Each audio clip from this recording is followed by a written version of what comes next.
नमस्कार दोस्तों, स्वागत है एक नए वीडियो में। हम लोग एएलपी सीबीटी 2 के प्रैक्टिस सेट देख रहे हैं प्लेटफॉर्म बुक से। आज प्रैक्टिस सेट नंबर देखेंगे 24। तो आइए शुरू करते हैं पहले प्रश्न से। पहला प्रश्न है कि विकर्ण पैमाने यानी डायगोनल स्केल में मापों के चिन्ह अंकित होते हैं, और इसका आंसर होगा बी, 3 अंकित होते हैं। कौन कौन होते हैं? एक मीटर में होते हैं, दूसरा डेसीमीटर में, और तीसरा जो होता है सेमी में होता है, सेंटीमीटर में होता है, जिसमें पहली, दूसरी एवं तीसरी इकाई प्रदर्शित होता है। और इस पैमाने की सबसे छोटी इकाई अर्थात तीसरी इकाई एक विकर्ण पर पढ़े जाते हैं। क्या है? विकर्ण पे पढ़े जाते हैं, इसलिए इसे विकर्ण इकाई भी कहते हैं। दूसरा प्रश्न कह रहा है कि एक पैमाने पर 3.2 सेंटीमीटर जो है वो लंबी रेखा 4 मीटर की माप को प्रदर्शित करती है। अब प्रश्न में आगे जितना भी ये सब स्टेटमेंट जो कहा गया है ये लिखित के लिए है, न कि ऑब्जेक्टिव प्रश्न के लिए। इतना ही मेन है इसका। कह रहा है इसका आरएफ का मान क्या होगा, तो आरएफ निकालना है। आरएफ बराबर जो हो जाएगा वो पैमाने की दूरी अब बटा हो जाएगा वास्तविक दूरी। क्या है? वास्तविक दूरी हो जाएगा, यानी 3.2 सेंटीमीटर बटा 4 मीटर, यानी 3.2 बटा 4 गुना 100, ये हो जाएगा 1/125। क्या है? 1/25, आंसर बी हो जाएगा। और ये भी कह रहा था कि 25 मीटर की लंबाई को मापने के लिए पैमाना बनाना है। 25 मीटर को मापने के लिए तो अगर पैमाने की लंबाई हमें निकालना होगा तो क्या होगा? आरएफ अगुना मापी जाने वाली अधिकतम दूरी क्या है? तो वो है 25 मीटर। तो आरएफ कितना? 1/125, आइए गुना 25 हो जाएगा। और ये क्या है? मीटर में है तो इसको सेंटीमीटर में बदल दीजिए, तो ये हो जाएगा क्या है? 20 मीटर। पैमाने का जो है ये लंबाई हो जाएगा, इसी पे मापना। ये लिखित के लिए है कि आप निरूपित करिए, प्रदर्शित कीजिए फोटो बना के। अगले प्रश्न पे चलते हैं कि इस ठोस का टॉप व्यू क्या होगा? सिलेंडर है। सिलेंडर का अगर हम टॉप व्यू देखते हैं तो हमारा सर्किल आ जाता है। आंसर जो हमारा हो जाएगा वो बी हो जाएगा। क्या है? बी हो जाएगा। चलिए अगला प्रश्न है ब्लड रिलेशन का। उसी के अनुसार एक व्यंजक दिया हुआ, उससे हमें रिलेशन तक टी भाग यू है, यानी टी जो है वो क्या है? बेटा है किसका? भी का। यहाँ पर देखिए एम जो है एन का बेटा है। उसके बाद भी प्लस डब्लू है, तो भी और डब्लू जो है वो पति पत्नी है, और डब्लू क्रॉस यू का क्या होता है? तो डब्लू यू का पिता है। डब्लू जो हो जाएगा वो क्या हो जाएगा? पिता है किसका है? यू का। क्या रिलेशन देखना है? डब्लू का टी से, यानी टी से डब्लू का देना है। तो हमारा जो होगा अगर पति पत्नी तो ये जो है माइनस में होगा और ये प्लस में होगा, क्योंकि ये पिता है तो टी का जो भी पिता हो जाएगा। आंसर हमारा ए होगा। निम्नलिखित विकल्पों में से दी गई श्रृंखला में लुप्त संख्या का हमें चयन करना है। 1 से 14 गया है, तो आप देख लीजिए 1 से 14 गया है, ये क्या किया है? +13 किया गया है। उसके बाद -3 है, तो इससे क्या है? -17 हुआ है। उसके बाद 3 से क्या है? 16 है, तो यहाँ से क्या हो जाएगा? +19 है। क्या है? 19 है। 16 से क्या किया है? -7, तो 16 से -7 जाएंगे तो ये -23 है। अब हमारा क्या हो जाएगा? हमें ये देखना है।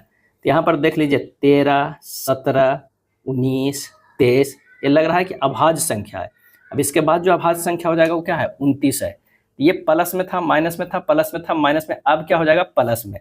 तो -7 अब प्लस जो क्या हो जाएगा? 29। क्या है? -7 अब प्लस 29 हो जाएगा, तो ये हो जाएगा कितना? 22। यानी यहाँ पर जो हमारा आएगा वो क्या आएगा? 22 आएगा। तभी तो हमारा ये 7 से 22 जो होगा वो +29 जाएगा। तो आंसर हमारा क्या हो जाएगा? 22 अभाज्य संख्या का बढ़ते क्रम में है, लेकिन प्लस और माइनस के ये पैटर्न भी देखना होगा। चलिए अगले प्रश्न पे चलते हैं कि ए बी की जो है वो माँ है। क्या है? ए बी की माँ है। ए जो है वो बी की माँ है, बी सी की बहन है, सी डी का जो है वो पिता है, और डी ई का भाई है, और ई एफ का पति है, एफ जी की बहन है, सी का एफ से क्या संबंध है हमें वो निकालना है। तो आइए जैसा कह रहा है उसी अनुसार एक पैटर्न बना लेते हैं कि ए जो है वो बी की माँ है और बी जो है सी की बहन है। ये हो जाएगा बहन किसकी है? तो सी की है। और सी जो है वो पिता है किसकी? डी के है। और डी जो है वो भाई है किसका? ई का है। और ई और एफ पति पत्नी है। ई और एफ जो है वो पति पत्नी है, और एफ जो है वो क्या है? बहन है किसका? जी का। रिलेशन देखना है किसमें? सी का एफ से, यानी एफ से देखना है सी का। तो ये हो गया पति पत्नी है, फिर उसके बाद भाई, उसके बाद पिता। तो आंसर हमारा जो हो जाएगा वो हो जाएगा पति के पिता हो जाएगा। क्या है? पति के पिता होगा, क्योंकि भाई के पिता है तो पति का भी पिता हो जाएगा। नेक्स्ट है एक निश्चित कूट भाषा में एडवाइस को इतना लिखा जाता है, उसी कूट भाषा में बिल्ड को कैसे लिखा जाएगा। तो आइए यहाँ पर देखते हैं, ADVISE है, नीचे लिखा गया है बाई BTGQC। यहाँ से क्या है, A से बाई गया है तो ये -2 है, D से भी -2, B से T -2, I से G -2, S से Q -2, E से -2, यानी -2 है। तो B से -2 करेंगे तो हमारा क्या हो जाएगा, ये हो जाएगा Z, क्या है Z। U से -2 करेंगे S, I से -2 करेंगे G, L से -2 करेंगे तो J हो जाएगा। तो हमारा आंसर कौन सा आ रहा है, तो वो हमारा आ रहा है B आ रहा है, क्या है B आ रहा है, क्योंकि उसके बाद J के बाद क्या हो जाएगा, D से -B करेंगे तो B होगा, फिर S से -2 करेंगे तो Q होगा, आंसर B होगा। 8 लड़के हैं जो सीधी पंक्ति में दक्षिण की ओर मुख करके बैठे हुए हैं। 8 लोगों को बैठने की जगह करना है और वो 10 लोगों, कितना लोगों को दक्षिण की तरफ मुख करना है। ए और एच पंक्ति के अंतिम छोरों पर बैठे हुए हैं, यानी अगर मान लिया कि यहाँ पर ए है तो यहाँ पर जो होगा एच होगा, या इधर भी हो सकता है, लेकिन एक बार तो आपको करके देखना ही होगा। चलिए, ई और एफ बी के निकटतम पड़ोसी है।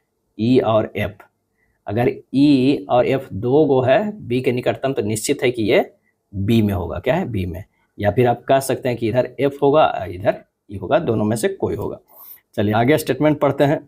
कह रहा है कि सी बी के बाईं ओर से चौथे स्थान पे है। सी जो है बी के बाईं ओर से चौथे स्थान पे है, यानी अगर इधर से देखा तो 1 2 3 और ये चौथे स्थान पे, यहाँ पर जो हो जाएगा वो सी हो जाएगा। एफ ए के ठीक बाईं ओर बैठा हुआ, एफ जो है वो क्या है ए के ठीक बाईं ओर बैठा, तो ए इधर लिए थे तो एफ यहाँ पर ले लेते हैं, यानी हमारा जो स्टेटमेंट ये हो जाएगा, ये नहीं है, ये हमारा नहीं है, यहाँ पर ये हो गया कौन सा, ये यहाँ पर बैठा हुआ है एफ, और यहाँ पर एफ बैठा हुआ है, यहाँ पर जो बैठा हुआ है ई बैठा हुआ है, और ये एफ है। चलिए उसके बाद कह रहा है कि डी सी का निकटतम पड़ोसी नहीं है। डी जो है वो सी का निकटतम पड़ोसी नहीं है, यहाँ नहीं है तो यहाँ पर जो हो जाएगा वो डी हो जाएगा, क्या है डी हो जाएगा। तो बी के ठीक बाईं ओर कौन बैठा हुआ था, एक इधर जो बच गया वो क्या है, यहाँ पर जी हो जाएगा। अब बी के ठीक बाईं ओर जो बैठा हुआ है वो हमारा हो जाएगा आंसर ई, क्या है ई हो जाएगा। ये जो है देखिए बैठा हुआ है ये बी के बाईं ओर, तो आंसर कौन सा हो जाएगा ई। कौन सा पर्सनल कंप्यूटर का एक भाग नहीं है, तो सीपीयू तो भाग है, आंसर जो हमारा होगा ये भाग है, रोम भी है, रैम भी है। यूएसबी पर्सनल कंप्यूटर का जो भाग नहीं है, यूएसबी जो नहीं है, क्योंकि ये इसका पूरा नाम क्या होता है, यूनिवर्सल सीरियल बस होता है, और ये जो है पर्सनल कंप्यूटर का भाग नहीं है। कैश मेमोरी कहाँ स्थित होती है, और इसका सही आंसर जो हमारा हो जाएगा वो सीपीयू में स्थित होती है, क्या है सीपीयू में स्थित होती है। अगले प्रश्न पे चलते हैं कि विद्युत धारा मापने के लिए प्रयुक्त होने वाले यंत्र को कहा जाता है, करंट मापने के लिए, तो हमारा जो हो जाएगा वो एमीटर। एमीटर जो है करंट मापता है, और वोल्ट मीटर जो है वो क्या मापता है, वोल्टेज मापता है। तो आंसर हमारा जो हो जाएगा वो डी हो जाएगा, क्या है 11 के डी होगा। कंप्यूटर के बारे में निम्नलिखित में कौन सा कथन सही है, कौन सा कथन सही है हमें ये बताना है। तो आइए देखते हैं कि कौन सा कथन सही है। तो कंप्यूटर केवल सॉफ्टवेयर से बना होता है, गलत है, हार्डवेयर से भी बना होता है। कंप्यूटर स्वयं सारी जानकारी व्यवस्थित कर सकता है, नहीं, उसे पहले इनपुट दिया हुआ जाता है तब वो व्यवस्थित कर। कंप्यूटर केवल हार्डवेयर से बना, ये भी है। यह एक इलेक्ट्रॉनिक उपकरण है जो डेटा को संग्रहित, पुनः प्राप्त और संसाधित करता है, बिल्कुल सही, तो आंसर हमारा डी होगा। अगला प्रश्न है कि निम्नलिखित में कौन सा कंप्यूटर का एक हार्डवेयर घटक नहीं है।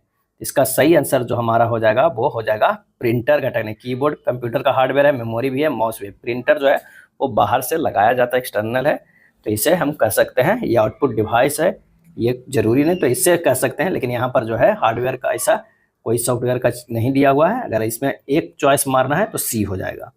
निम्नलिखित में कौन सा वह प्रोग्राम है जो उच्च स्तरीय भाषा, हाई लेवल लैंग्वेज में दिए गए प्रत्येक निर्देश को रूपांतरित करता है और अगले निर्देश पर जाने से पहले उसे एग्जीक्यूट करता है, और इसका सही आंसर जो हो जाएगा वो है इंटरप्रेटर। क्या है इंटरप्रेटर। इंटरप्रेटर जो है उच्च स्तरीय भाषा में दिए गए प्रत्येक निर्देश को रूपांतरित करता है और अगले निर्देश पर जाने से पहले इसे निष्पादित करता है। लैंग्वेज ट्रांसलेट करने वाला सॉफ्टवेयर दो प्रकार के होता है, तीन प्रकार के, असेंबलर, कंपाइलर और इंटरप्रेटर। इंटरप्रेटर भाषा की विशेषता जो है कि सुधियों को बहुत तीव्र गति से हटाता है। प्रोग्राम को क्रियान्वित करने के लिए सॉफ्टवेयर को प्रत्येक बार इंटरप्रेटर से होकर जो है वो क्या करता है, गुजरना पड़ता है। क्या है, गुजरना पड़ता है, और प्रत्येक लाइन को मशीन भाषा में परिवर्तित करता है और फिर उसमें गलतियों को बताता है तथा उसे दोष को दूर हो जाने पर जो है आगे बढ़ता है।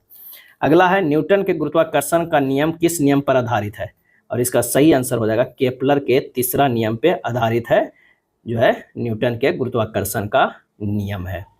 अगला है एलेक्स ने 6% वार्षिक की साधारण ब्याज दर पर एक बचत बॉन्ड में $1500 का निवेश किया, 4 वर्ष बाद उसे कितना ब्याज मिलेगा। तो ब्याज बराबर हमारे पास फार्मूला होता है P/R/T/100, यानी कितना हो जाएगा 1500 गुना 6 गुना 4 अब बटा हो जाएगा 100। इसे कैलकुलेट कीजिएगा तो 360 जो है वो डॉलर आएगा। आंसर डी होगा। कौन सी संख्या 25 से विभाज्य नहीं है, कौन सी संख्या है जो 25 से विभाज्य नहीं है। तो आखिरी के 2 अक्षर अगर 25 से विभाज्य है तो समझिए 25, ये विभाज्य है, ये भी विभाज्य है, ये भी विभाज्य है, ये विभाज्य नहीं है। तो आंसर हमारा कौन सा हो जाएगा, वो हो जाएगा डी होगा। 2 रेलगाड़ियां एक ही समय पर स्टेशन सी और डी से चलना शुरू करती है। दोनों रेलगाड़ियां क्रमशः 32 किलोमीटर और 96 किलोमीटर पर घंटे की चाल से एक दूसरे की ओर चल रही है। जब वे एक दूसरे से मिलती है तो दूसरी रेलगाड़ी पहले रेलगाड़ी से 160 किलोमीटर अधिक यात्रा कर चुकी होती है। सी और डी के बीच दूरी कितनी है, हमें यह बताना है। अब दोनों रेलगाड़ी द्वारा तय की गई दूरी का अंतर जो है वो कितना है, तो वो है 160 किलोमीटर। अब दोनों रेलगाड़ियों के चालों का अंतर जो है, चालों का अंतर कितना हो जाएगा है, तो वो हो जाएगा 96 माइनस 32 यानी 64 जो है 64 किलोमीटर पर आवर। क्या है 64 किलोमीटर पर आवर। अब 160 किलोमीटर दूरी तय करने में लगा समय कितना हो जाएगा, 160 बटा 64 से भागा देंगे तो निकल जाएगा 2.5 घंटा निकल जाएगा। और सी और डी के बीच की दूरी कितना हो जाएगा, ये हो जाएगा चाल अगुना समय। चाल कितना है, जुड़ जाएगा 96 प्लस 32 अगुना 2.5, ये हमारा हो जाएगा कितना 128 गुना 2.5 बराबर हो जाएगा 320 किलोमीटर। आंसर क्या हो गया, डी हो गया। 2 संख्याओं का लघुत्तम समवर्त 147 है और उन संख्याओं का महत्तम समवर्त 7 है। यदि एक संख्या जो है 21 है तो दूसरी संख्या क्या हो जाएगा। 2 संख्याओं का लघुत्तम समवर्त 100 है और उन संख्या को महत्तम समवर्तक दे लेते 147 गुना 7 बटा 21, ये 3 बार में हो जाएगा। ये हो जाएगा कितना 4 तिया 12 2 9 तिया 27 49। आंसर हमारा जो हो जाएगा सी होगा।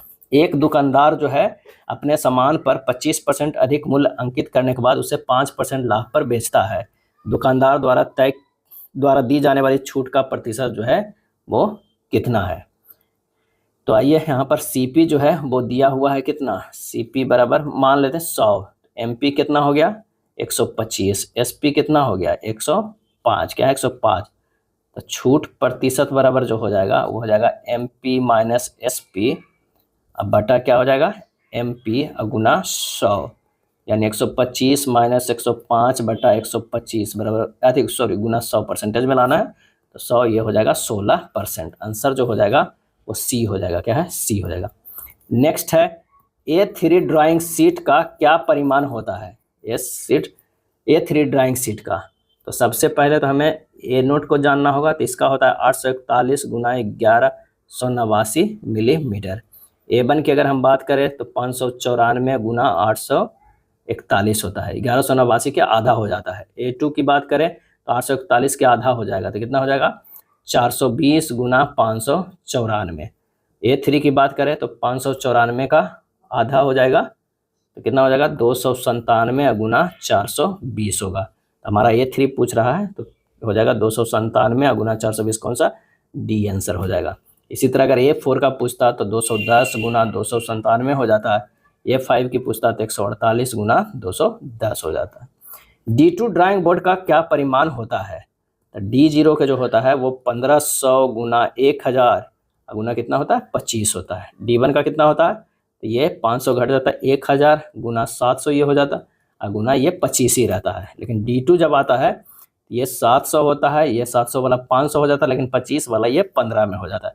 पूछ रहा है D2 का, तो आंसर हमारा कौन सा हो जाएगा बी हो जाएगा, क्या है बी हो जाएगा। अगर मान लिया कि D3 का पूछता तो ये 700 गुना 500 गुना ये 15 हो जाता है, ये 700 गुना 500 गुना 15 हो जाता है। D4 की अगर हम बात करें तो ये हमारा हो जाता है कितना 350 गुना 250 गुना कितना हो जाएगा ये 15 हो जाएगा, क्या है 15 हो जाएगा। तो आंसर हमारा जो हो जाएगा कौन सा, तो ये हो जाएगा बी। चलिए 23 नंबर, टी स्क्वायर में T3 की लंबाई जो है वो होती है, तो T0 की लंबाई होती है 1500, T1 की लंबाई होती है 1000, T2 के कितना होता है 700, T3 के जो होता है वो 500। यहाँ पर कीजिए थोड़ा सा मिसप्रिंट है, T3 यहाँ पर जो ये हो जाएगा 500 और ये 350 हो जाएगा। T4 के 350 गुना 250 गुना 15 होगा। तो आंसर हमारा कौन सा ये हो जाएगा, टी स्क्वायर में T3 के पूछ रहा है, T3 के ये 500, तो आंसर सी हो जाएगा। क्या है, सी। दिए गए आरेख को ध्यानपूर्वक अध्ययन कीजिए और उसके आधार पर पूछे गए प्रश्न का उत्तर दीजिए। विभिन्न वर्गों में दी गई संख्याओं एवं व्यक्तियों की संख्या को दर्शाती है। ऐसे कितने अभिनेता हैं जो निर्देशक भी, अभिनेता भी है और निर्देशक भी है, लेकिन नाटककार नहीं है, ये नहीं है। तो हमारा जो आंसर हो जाएगा वो 19 हो जाएगा सिर्फ, तो आंसर सी होगा। अंग्रेजी वर्णमाला क्रम के आधार पर BEH को GJM से एक निश्चित प्रकार संबंधित है, उसी प्रकार FO2 KTY से संबंधित है। समान तर्क का अनुसरण करते हुए LIN निम्नलिखित में से किससे संबंधित है। यहाँ देखना है कि जो BEH है वो है GJM से, यानी यहाँ से +5 है, यहाँ से +5 है, यहाँ से +5 है। FOT से जो है यहाँ से +5 से K होल है और O से +5 करके क्या है T होल है, और यहाँ पर क्या है T से +5 अगर किया जाए तो ये बाई होता है, यानी KTY लिखा हुआ। तो हमें क्या करना है, निकालना है LIN का। इससे +5 करेंगे तो Q होगा, I से +5 करेंगे तो N होगा, और N का +5 करेंगे तो S होगा, QNS होगा। आंसर हमारा जो होगा वो B होगा।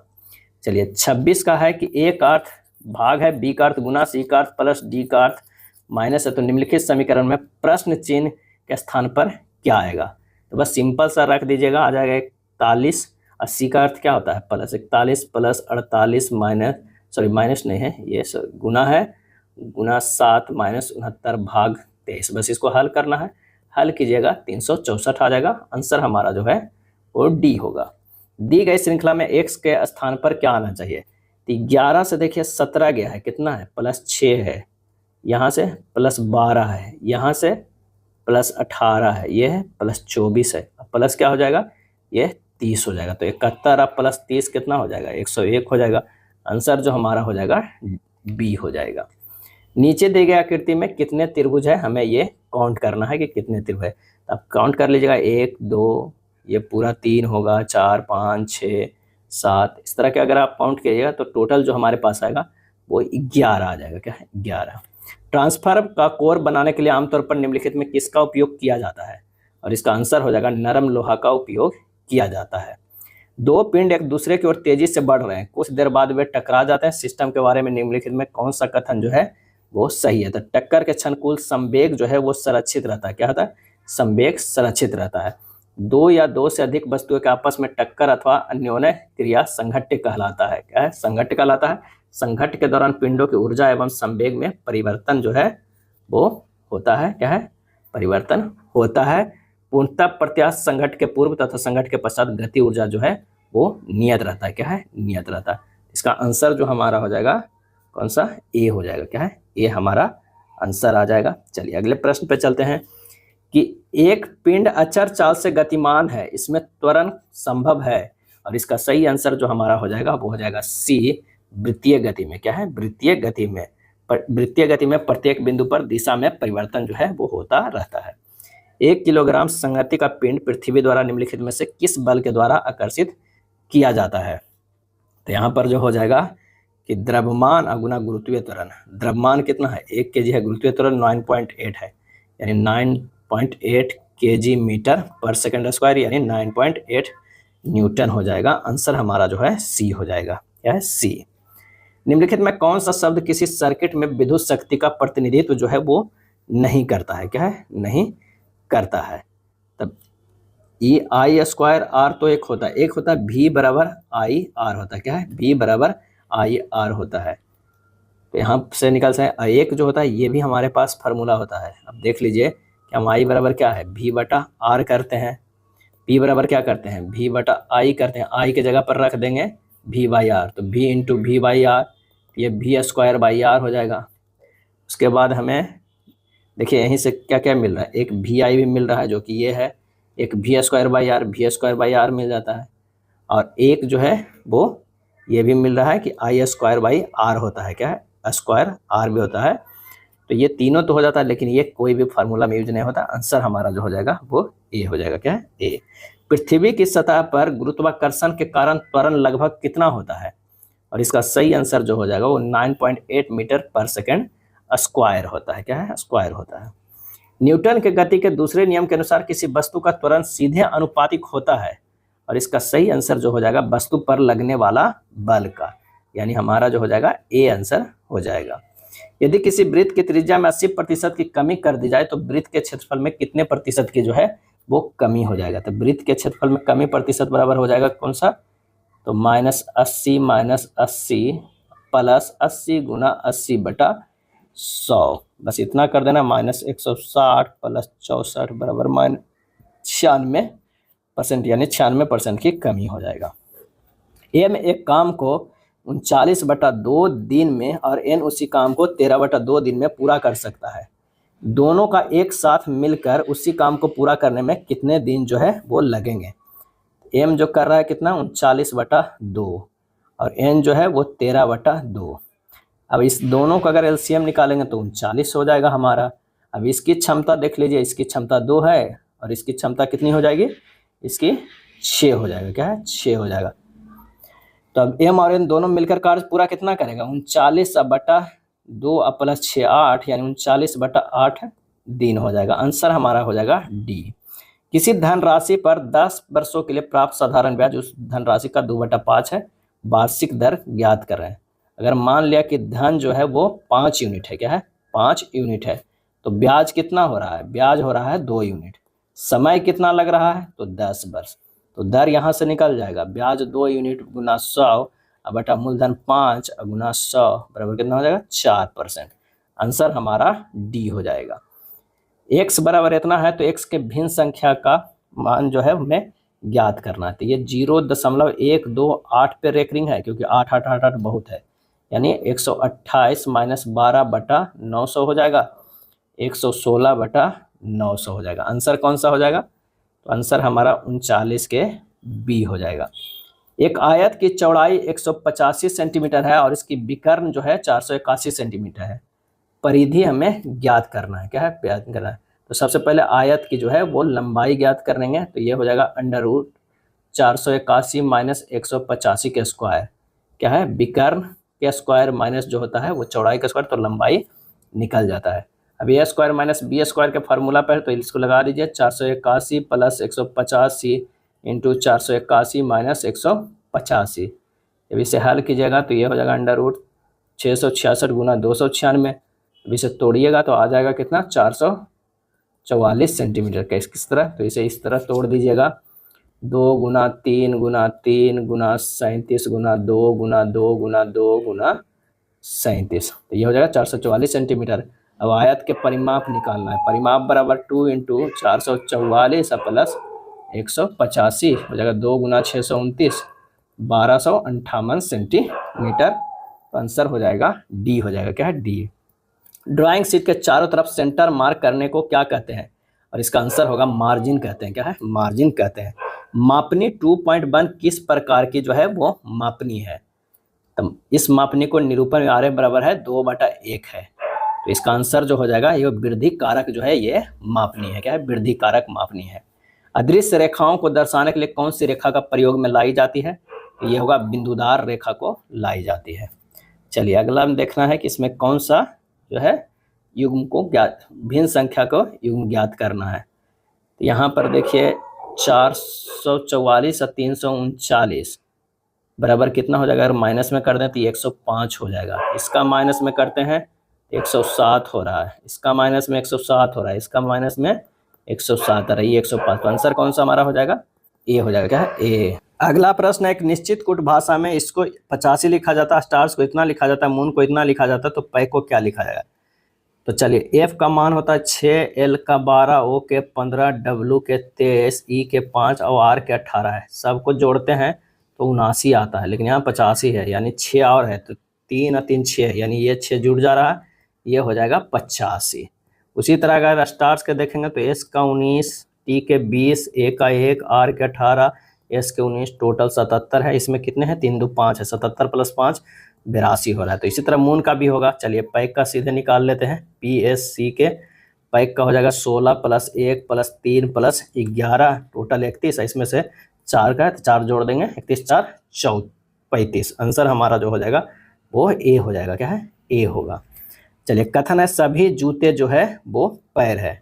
अगर मान लिया कि ये जूते हैं तो सभी जूते क्या है, पैर है। यहाँ पर हो जाएगा पैर। उसके बाद कुछ जूते जो है वो क्या है, बक्से हैं। ये हो जाएगा बक्से हैं।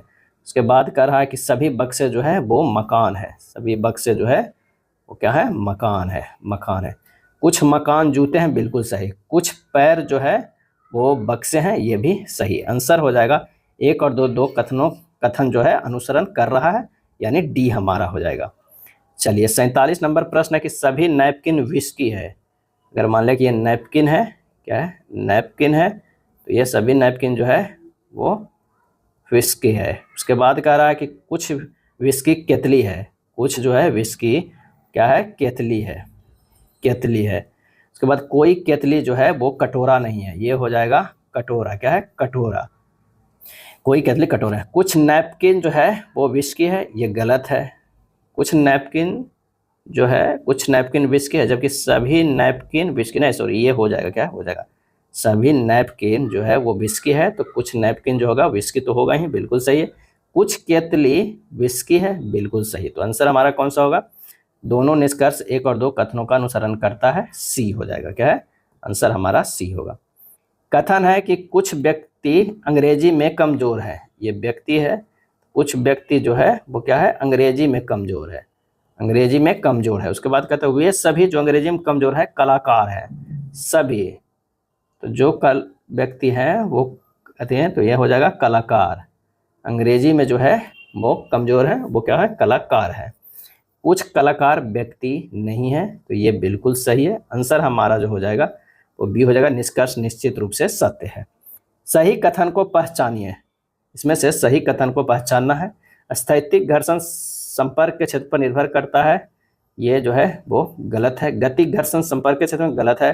स्थैतिक घर्षण गुणांक तलों के संपर्क पर निर्भर करता है, ये भी गलत है। गति घर्षण गुणांक स्थैतिक घर्षण गुणांक से कम होता है, ये बिल्कुल सही है। तो आंसर हमारा जो हो जाएगा 49 के डी हो जाएगा। क्या है, डी हो जाएगा।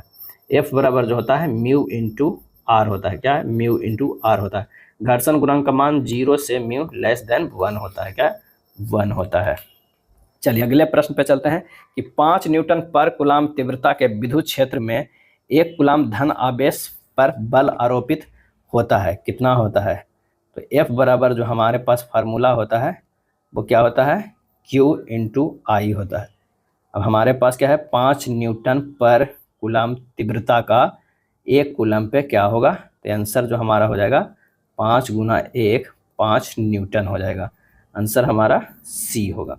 एक कण पर सदैव उसके वेग के लंबता नियत परिमाण का बल कार्य करता है, फलस्वरूप कण एक समतल में गति करता है। निष्कर्ष यह है कि क्या हो जाएगा, कण एक वृत्तीय पथ पर जो है वो गति करता है। तो आंसर हो जाएगा डी होगा। एफ सी बराबर होता है mv²/r। अब केंद्रीय बल बराबर होता है mv²/r। अभी केंद्रीय बल द्वारा किया गया कार्य होगा, क्या कार्य होगा, तब वो होगा 0 होगा। क्या है, 0 होगा। आंसर हमारा सी होगा। सरल आवर्त गति करते हुए कण की कुल ऊर्जा ई है, तब आयाम से आधे विस्थापन पर इसकी गति ऊर्जा क्या होगी। क्या है, गति ऊर्जा क्या होगी। इसका सही आंसर जो हमारा हो जाएगा वो 3e/4 होगा। क्या है, 3e/4 आंसर आएगा।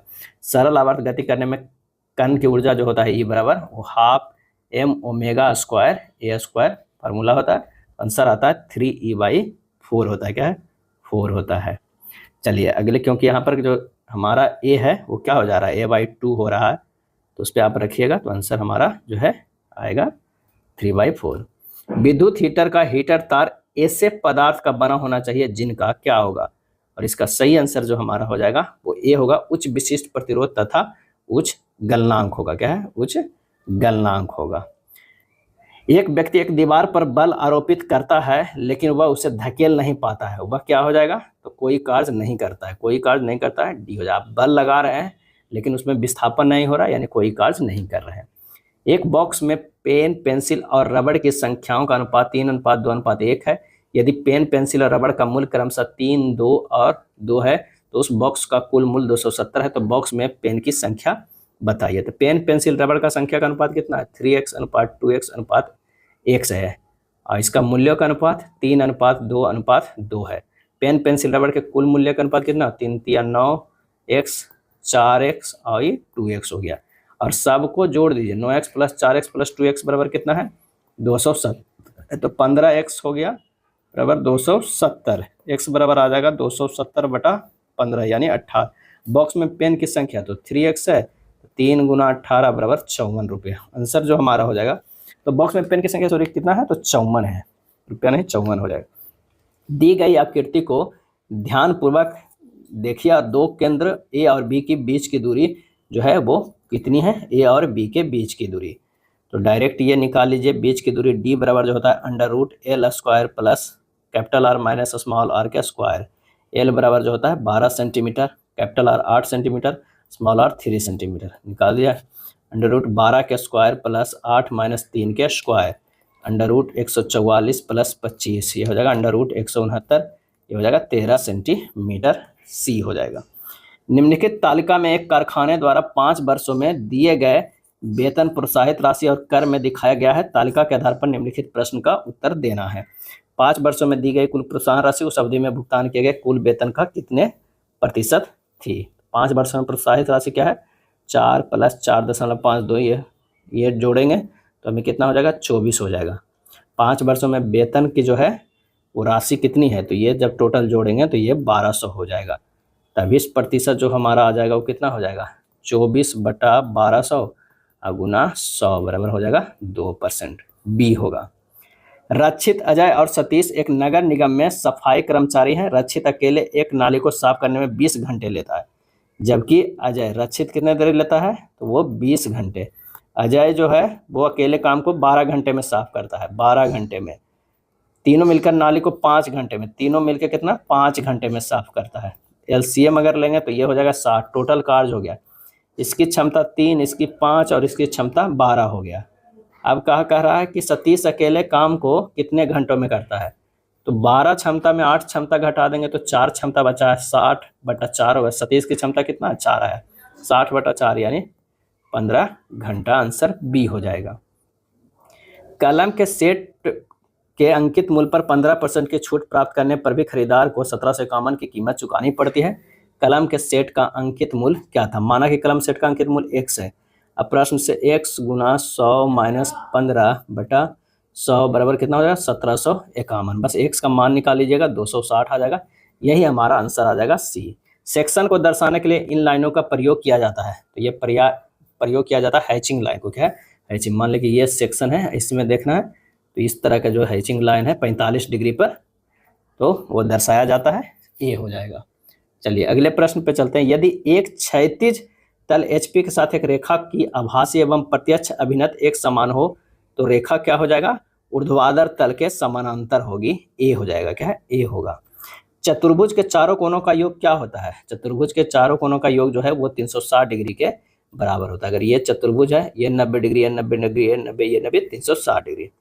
4 विकल्प दिए गए हैं जिनमें से 3 किसी तरह समान है और एक असंगत है। उस विकल्प का चयन करें जो शेष विकल्पों में संगत करता हो। तो यहाँ पर देख लीजिए कि पाई, √3 और ये सभी जो है वो क्या है? एक प्रकार का जो है वो नॉन टर्मिनेटिंग है। क्या है? नॉन टर्मिनेटिंग है, नॉन रिपीटिंग डेसिमल की श्रेणी में आता है। अतः यह p/q के रूप में बदला नहीं जा सकता है।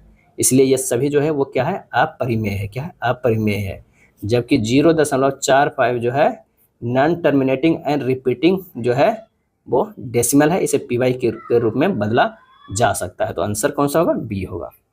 दिए गए 4 नामों में से 3 के बीच एक निश्चित संबंध है, एक जो है असंगत है।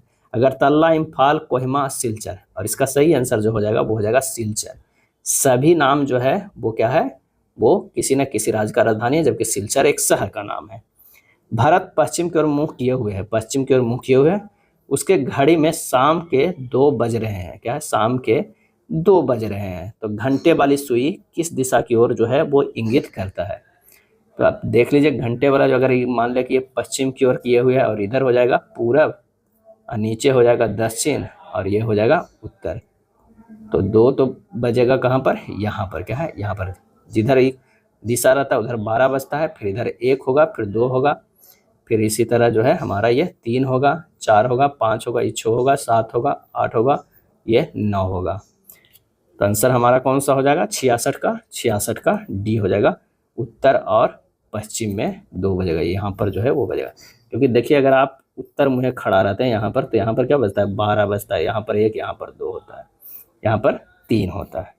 एक निश्चित कोड भाषा में यदि इंसर्ट को इतना कोड किया जाता है, उसी भाषा में डिलीट को किस तरह कोड किया जाएगा। तो INSERT है, इसे कोड किया गया OT/KXZ से। अब देख लीजिए I को कोड किया गया O से कितना है, तो ये +6 है। N को कोड किया गया है S से, क्या है T से, ये भी +6, यानी सब जो है +6 का है। तो D से अगर +6 करते हैं तो हमें J मिलता है, E से +6 मिलेगा तो K मिलेगा। उसी तरह जो है हमें L से +6 करेंगे तो क्या मिलेगा, R मिलेगा, JKR। तो हमारा आंसर जो हो जाएगा वो C हो जाएगा। नीचे दिए गए 5 पदों में 4 एक समान है, एक का संगत है, हमें करना है। Pamper, beat, knock, slap, hit. Answer जो हो जाएगा वो हो जाएगा पैम्पर। क्या है, बीट, नॉक, स्लैप, हिट ये सभी समानार्थी हैं, जबकि पैम्पर जो है इन सब का अपोजिट है। आंसर होगा डी। एक लड़के का भार जो है वो 300 न्यूटन है। एक मकान की दूसरी मंजिल जिसकी ऊंचाई जो है वो क्या है, 7 मीटर है, ऊंचाई 7 मीटर है, तक चढ़ने के बाद वह वापस नीचे आ जाता है, तो वह कितना कार्य करता है। क्या है, कितना कार्य करता है। इसका सही आंसर जो हो जाएगा वो 0 कार्य कर रहा है, चढ़ने के बाद वापस आ जा रहा है, यानी जो है डिस्प्लेसमेंट जो है वो 0 है, तो सी हो जाएगा। क्या है, सी हो जाएगा, विस्थापन जो है वो 0 है। 1 किलोवाट के विद्युत हीटर में 1 मिनट में कितनी विद्युत ऊर्जा जो है वो ऊर्जा व्यय होगी। 1 किलोवाट क्या है और कह रहा है 1 मिनट में, क्या है 1 मिनट में। तो पहले 1 × 10⁻³ वाट का है, उसके बाद 60 सेकेंड, ये हो जाएगा 6 × 10⁻⁴ जूल हो जाएगा। क्या है, 10⁻⁴ जूल। आंसर जो हमारा कौन सा हो जाएगा, बी होगा।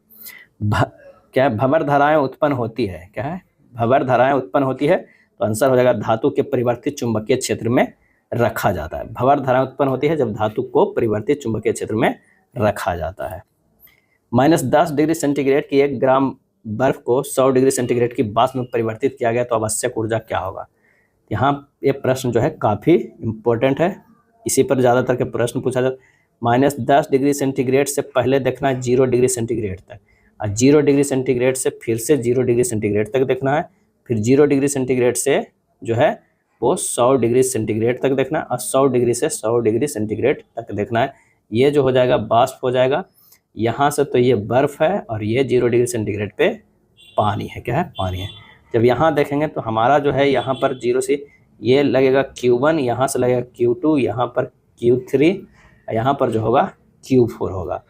और Q1 बराबर जो हमारा होगा वो होगा MS∆T होगा, यानी M जो है वो कितना है, 1 ग्राम है, और S जो है वो क्या होता है बर्फ़ का, तो उसे लेना है 0.5। क्या है, 0.5 कैलोरी पर जो है ग्राम गुना C होगा। तो ये होगा 1 × 0.5। अब हमारा ∆T है जो कितना है, तो वो आ रहा है -10 से 0 पर जा रहा है, यानी 0 - 10। क्या हो जाएगा, 0 - 10, तो ये हो जाएगा 5 कैलोरी हो जाएगा। अब हमारा निकलेगा Q2। Q2 में क्या है, 0 डिग्री C बर्फ से 0 डिग्री पानी गया है, यहाँ Q2 बराबर MS∆θ नहीं लगेगा, M × L लगेगा। L होता है फ्यूजन ऑफ आइस, M 1 है और L कितना 80 होता है। क्या 80 कैलोरी पर ग्राम होता है। ये जो होता है L बराबर वो होता है 80 कैलोरी पर ग्राम होता है। 1 × 80 कितना हो जाएगा, ये 80 कैलोरी आ गया, ये 5 कैलोरी फिर 80 कैलोरी। उसी तरह हमें क्या निकालना है, Q3 में फार्मूला लगा MS∆T। S जो है वो वाटर का है, यहाँ पर M जो है 1 है, S जो है वाटर का क्या होता है 1 होता है, तो 1 और ∆T का कितना हो जाएगा, तो ये भी तो है 100 - 0 यानी 100 हो जाएगा। हमारा कितना हो जाएगा, ये आ जाएगा 100 कैलोरी होगा। एक निकलेगा Q4, और Q4 में अभी ml वेपोराइजेशन लिखेगा, ml भी निकलेगा। m एक है, वेपोराइजेशन कितना है 540 होता है, तो ये हमारा हो जाएगा 540 कैलोरी, 540 कैलोरी। अब सब को आप जोड़ दीजिएगा, कौन कौन जुटेगा, तो एक तो जुटेगा जो हमें निकले 5 + 80 + 100 + 540, टोटल हो गया 725 कैलोरी है, लेकिन यहाँ जूल में दिया हुआ। 1 कैलोरी बराबर होता है 4.2 जूल, तो हमें निकल जाएगा कितना 725 गुना 4.2, 3045 जूल। ये सब सारा कॉन्सेप्ट जो है इस प्रश्न में आंसर जो हमारा हो जाएगा वो ए हो जाएगा। चलिए अगले प्रश्न पे चलते हैं। चित्र में 5 प्रतिरोध जुड़े हैं, एक्स और वाई बिंदुओं के बीच तुल्य प्रतिरोध हमें निकालना है। तो यहाँ पर देख लीजिए कि ये दोनों और ये दोनों जो है वो क्या है, व्हीटस्टोन ब्रिज शो कर रहा है। तो ये हमारा जो है ये खत्म हो जाता है, क्या है, ये खत्म हो जाता है। तो जो हमारा बचता है वो क्या बच जाता है, तो हमारा बच जाता है एक ये रेसिस्टेंट, एक ये रेसिस्टेंट, और यहाँ से एक ये और यहाँ से एक ये, इस तरह के। यानी ये 10 और ये 10 जो है, ये 10 और ये 10 सीरीज में हो जाएगा, और ये 10 10 करते हैं, यानी 20, अब पैरेलल 20 हो जाएगा, तो 20 गुना 20/40 हो जाएगा, ये कट जाएगा, ये 2 हो गया, ये 10। आंसर जो हमारा हो जाएगा 10 ओम आएगा, क्या है 10 ओम। जब व्हीटस्टोन का ब्रिज का जो नियम है वो क्या है, किस तरह रहता है, इधर एक रेसिस्टेंस रहता है, इधर रेसिस्टेंस हुआ, बीच में एक रेसिस्टेंस, यहाँ से एक रेसिस्टेंस और यहाँ से एक रेसिस्टेंस। अगर ये P है, Q है, R है, S है, तो यहाँ का जो रेसिस्टेंस है मान लें कि X मान लेते हैं। अगर P/Q बराबर R/S हो गया, ये कंडीशन हो गया, तो हमारा X का रेसिस्टेंस जो है वो 0 हो जाएगा, क्या है 0, सॉरी X जो है वो यहाँ पर ये खत्म हो जाएगा, 0 नहीं होगा, ये इन्फिनिटिव हो जाता है, ये खत्म हो जाता है। यहाँ पर जो रेसिस्टेंट है ये खत्म हो जाता है, तो हमारा जो आंसर जो आ जाएगा क्या हो जाएगा, एक्स का रेसिस्टेंस ये खत्म हो जाएगा, ये ओपन सर्किट की तरह हो जाएगा, बिहेव करने लगेगा, क्या ओपन सर्किट की तरह। तो हमारा जो हो जाएगा पी आर जो है ये दोनों सीरीज में हो जाएगा और सब मिलके ये दोनों पैरेलल में। किसी गतिमान वस्तु का जो है त्वरण ज्ञात किया जा सकता है, और इसका सही आंसर जो हमारा हो जाएगा वो क्या हो जाएगा, वेग समय ग्राफ के ढाल द्वारा जो है वो ज्ञात किया जा सकता है। tan थीटा बराबर होगा P/B होगा, क्या है P/Q होगा, त्वरण का मान देगा। किसी क्षार चुंबक के कारण उत्पन्न चुंबकीय क्षेत्र से संबंधित निम्न कथनों पर विचार कीजिए और बताइए कि कौन सा कथन जो है वो सही है। तो क्षार चुंबक के अंदर कोई क्षेत्र नहीं होता है, ये गलत है। क्षार चुंबक के अंदर क्षेत्र रेखाओं की दिशा उसके उत्तरी ध्रुव से दक्षिणी ध्रुव की होनी होती है, ये गलत है। अगर मान लिया कि ये क्षार चुंबक है, ये नॉर्थ है, ये साउथ है, तो नॉर्थ से ये निकलेगा, साउथ की तरफ जाएगा, क्या है साउथ की तरफ जाएगा, इस तरह बाहर नॉर्थ से साउथ होता है, और अंदर जो होता है वो कहाँ रहता है, साउथ से नॉर्थ की ओर, क्या है साउथ से नॉर्थ की तरफ। सुरेश अपनी मासिक आय का 85%, तो इसका आंसर क्या हो जाएगा, ना तो एक और ना ही दो सही है। सुरेश अपनी मासिक आय का 85% खर्च कर देता है, यदि उसकी मासिक आय में 20% और उसकी मासिक बचत में 60% की वृद्धि हो जाती है, तो उसकी मासिक खर्च में कितने प्रतिशत की वृद्धि हो जाएगी। अब यहाँ सबसे पहले हमें क्या करना है कि एक तरफ आय निकालना है, लिखना है, एक तरफ खर्च और एक तरफ बचत करना है। अब मान लिया कि अगर मूल वेतन है 100 रुपया, ठीक है, मतलब मूल वेतन है, मतलब कहने का मतलब आय 100 रुपया, तो खर्चा कितना हो रहा है 85, बचत कितना हो रहा है, तो ये बचत जो हमारा हो रहा है 50% खर्च, यदि उसकी मासिक आय में बचत जो है वो 15 हो गया, क्या है 15। अब नई आय जो है वो 20% बढ़ गया 120, और मासिक बचत 60% की वृद्धि हो गई है, बचत जो है 60% के, तो 15 गुना 160 अब बट्टा 100, ये कितना हो जाएगा 24 का जो है वो बचत हो रहा है। तो खर्चा कितना हो गया 100 में से 24, ये 96 खर्चा हो गया, है ना।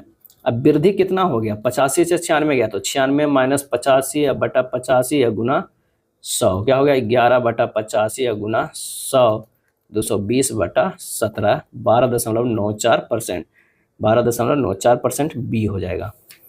1400 और 1800 के बीच x वह छोटी संख्या है जिसे 5, 6, 8, 9 और 12 से विभाजित करने पर प्रत्येक स्थिति में शेषफल 3 प्राप्त होता है। यदि x को 11 से विभाजित किया जाए तो शेषफल कितना प्राप्त होगा। तो सबसे पहले 5, 6, 8, 9 और 12 का एलसीएम निकालिए, तो ये हो जाएगा 360। अब 360 से भागा दीजिए कितना में, 1800 में, तो कितना आया, 5 बार में ही ये कट जा रहा है। और 1400 1800 के बीच जो है संख्या कौन कौन हो जाएगा, एक तो 360 गुना 4 प्लस क्या हो जाएगा, 3 हो जाएगा, क्या है 3 हो जाएगा। तो ये हो जाएगा 1440 प्लस 3 क्या है 1443, क्या है 1443। और 1443 को अगर हम 11 से विभाजित करते हैं, क्या है 1443 को 11 से विभाजित करते हैं तो शेषफल कितना प्राप्त होगा, तो ये प्राप्त होगा कितना, तो इससे करिएगा तो आ जाएगा, सॉल्व कीजिएगा 2 आ जाएगा, क्या है सी हमारा आंसर आ जाएगा। एक त्रिभुज जिसकी प्रत्येक भुजा जो है सेंटीमीटर, उसमें एक अंतःवृत्त बनाया जाए तो वृत्त का जो है क्षेत्रफल कितना होगा।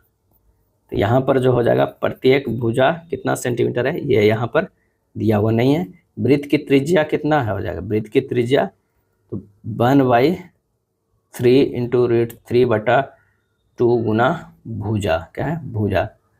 तो प्रत्येक भुजा सेंटीमीटर में ये होगा 18√3 होगा, क्या है यहाँ पर 18√3 जो मिसप्रिंट है, तो ये हो जाएगा 1/3 गुना √3/2 गुना 18√3 यानी 9 सेंटीमीटर। तो क्षेत्रफल कितना हो जाएगा, πr² यानी पाई इंटू 81 पाई। आंसर हमारा जो है वो डी होगा। 18√3 जो है वो मिसप्रिंट है, आंसर हमारा जो हो जाएगा क्या हो जाएगा, वो डी। यदि हम भिन्न के अंश में 50% और हर में 80% बढ़ाते हैं तो नया भिन्न मूल का कितना होगा। तो सबसे पहले माना कि मूल भिन्न p/q है, क्या है p/q, q equal to not 0 होना चाहिए। अब p में जो है वो 50% बढ़ाया गया, तो p गुना 150 हो गया, और q में कितना है 80%, q गुना 180 हो जाएगा, तो ये हो जाएगा 5p/6q हो जाएगा। तो नया भिन्न जो मूल भिन्न से कितना है 5/6 गुना हो जाएगा b। यदि 3 संख्याओं का अनुपात 4:3:8 है, उनमें से सबसे छोटी संख्या 42 है, तो सबसे बड़ी संख्या हमें ज्ञात करना है। तो यानी 3x बराबर जो है वो 42 है, तो x बराबर कितना हो गया, तो x बराबर 14 कर रहा है, बड़ी संख्या क्या है 8x, ये 8 है, 8 गुना 14 हो जाएगा, हमारा आंसर जो हो जाएगा 112, तो ये डी हो जाएगा। यदि कोई वर्ग HP के लंबता और VP के समानांतर है तो उसका शीर्ष दृश्य जो है वो क्या होगा, हमारा हो जाएगा आंसर एक रेखा होगा, क्या है एक रेखा होगा, सी होगा। आइसोमेट्रिक प्रोजेक्शन के सममितीय तल कितने डिग्री का कोण बनाते हैं, तो ये बनाते हैं कितना 120 डिग्री का, क्या है 120 डिग्री का। त्रिभुज ABC में कोण A बराबर 90 डिग्री, कोण C बराबर 55 डिग्री और AD परपेंडिकुलर टू BC है, तो कोण BAD का मान जो है वो कितना है। इस तरह का एक जो है त्रिभुज दिया हुआ है और ये जो है ये 90 डिग्री है, ये जो है वो 55 डिग्री है और ये है ये 90 डिग्री है, ये A है।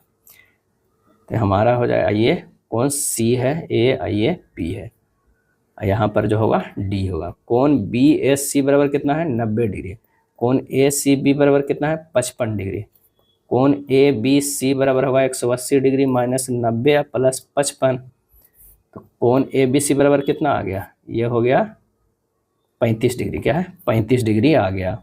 अब कोण BAD क्या है, कोण BAD बराबर 180 डिग्री माइनस 90 प्लस 35 यानी 180 डिग्री माइनस 125 बराबर 55 डिग्री। आंसर हमारा होगा डी होगा, क्या है डी होगा।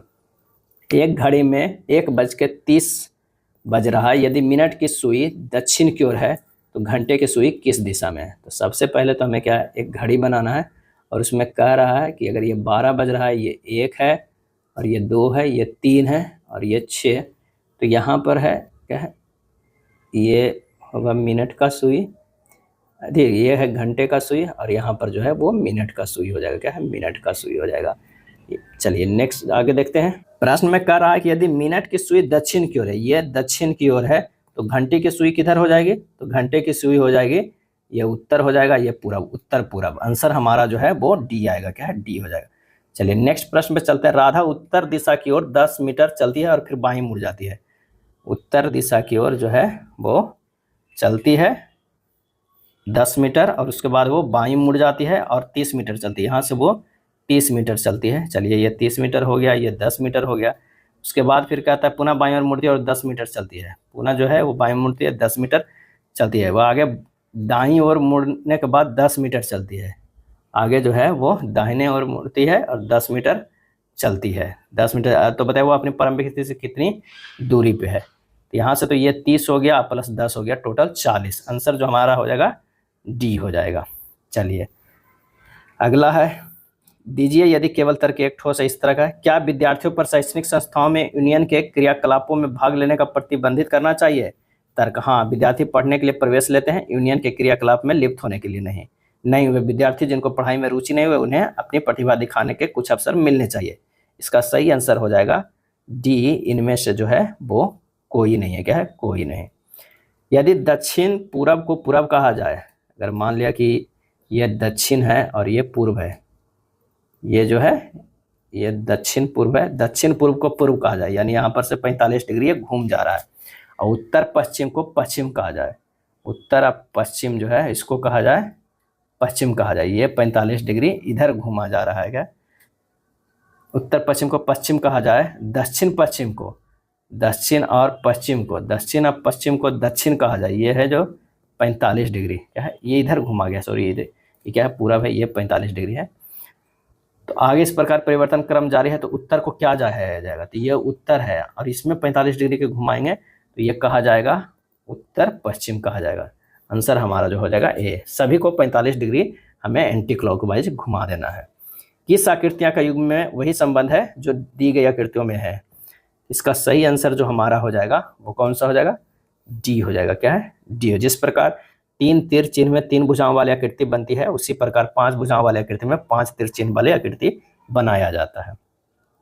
2 एक समान बल्ब 4 वोल्ट की एक बैटरी के साथ समानांतर क्रम में संयोजित है। यदि परिपथ में प्रवाहित धारा 0.2 एम्पियर है तो बैटरी द्वारा क्षय शक्ति क्या होगा।